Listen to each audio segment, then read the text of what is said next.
আমার ব্লু মাঠের মধ্যে এখনো মাঝ মাঠে প্রচুর মানুষ ক্যামেরা নিয়ে ঘোরাফেরা করছে, মাঠটা খালি করে দাও।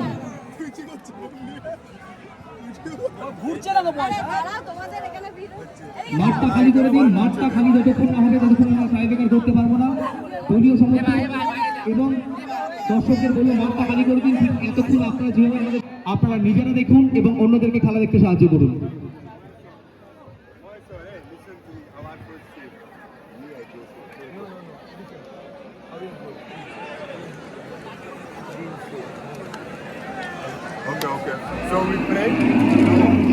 প্রত্যেকে মাঠের বাইরে বেরিয়ে যান, নিজেরা খেলা উপভোগ করুন, অন্যকেও খেলা দেখতে সাহায্য করুন।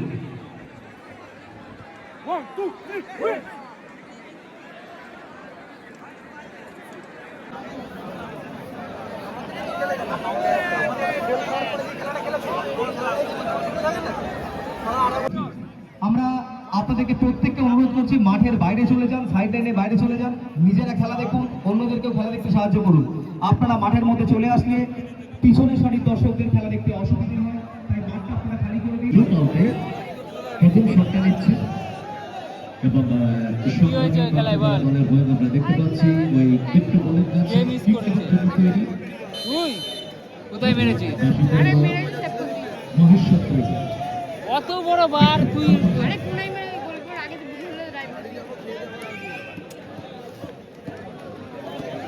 তুই চেষ্টা করবি, তোদের যেসব খেলা এখন আপার নেটে মারলে গোল।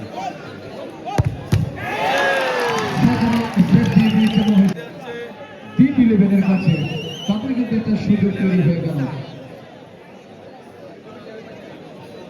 ডিপ-11 হয়ে তাদের বিদেশি ফুটবলার মুসা, তিনি শটটা নিতে এসেছেন। মুসা সামনে জুন রয়েছে গোলরক্ষক। মোটামুটি ভাবে মহেশ্বররা দলের জন্য প্রথম পর্বে কাজের কাজটা করে দিয়েছে। এবারে মুসা, তাকেও কিন্তু কাজের কাজ করতে হবে। মহেশ্বর যেভাবে সুযোগটা মুসাকে দিল, মুসা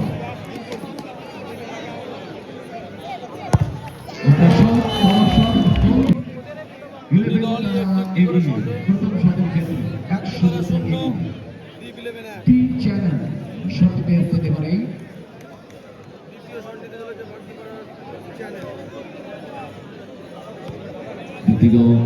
দ্বিতীয় শট বাগদিপাড়া, প্রথম শটটি মিস করেছে। বিদেশি ফুটবল ডিপ-11 একটি শটে একটি গোল। প্রথম শটে তাদের কিন্তু গোল আসেনি এবং অবশ্যই বাগদিপাড়া একটি শটে মিস করেছে তাদের দ্বিতীয় শট। আস্থা এবং বিশ্বাস ভরসা রেখেছে দল যে না, ডি চ্যানেল মোটামুটি ভাবে গোলটা করতে পারবে। স্পটে পরে ফিনিশ করবে মনে হচ্ছে। তৈরি ডি চ্যানেল, সামনে মহেশ্বর। দ্বিতীয় শট বাগদিপাড়া,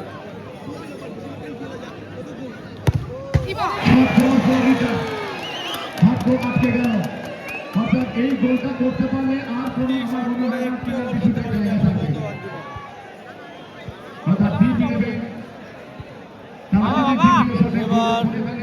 শটে যাচ্ছে বাবা দীপ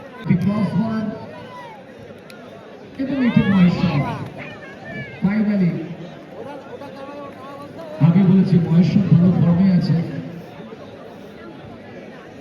জুন পারবে কি বাবার শটটা আটকাতে?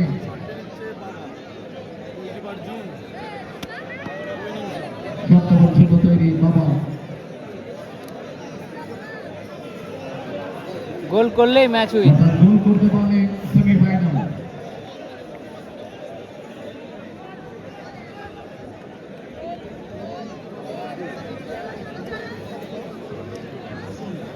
সরে আসবে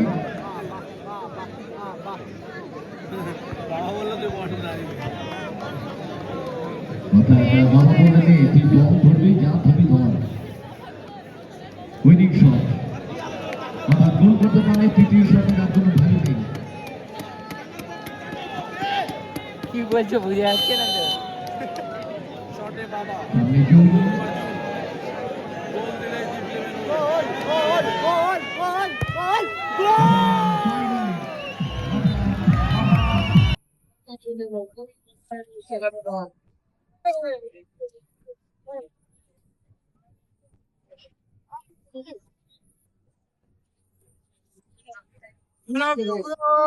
গোল দিলে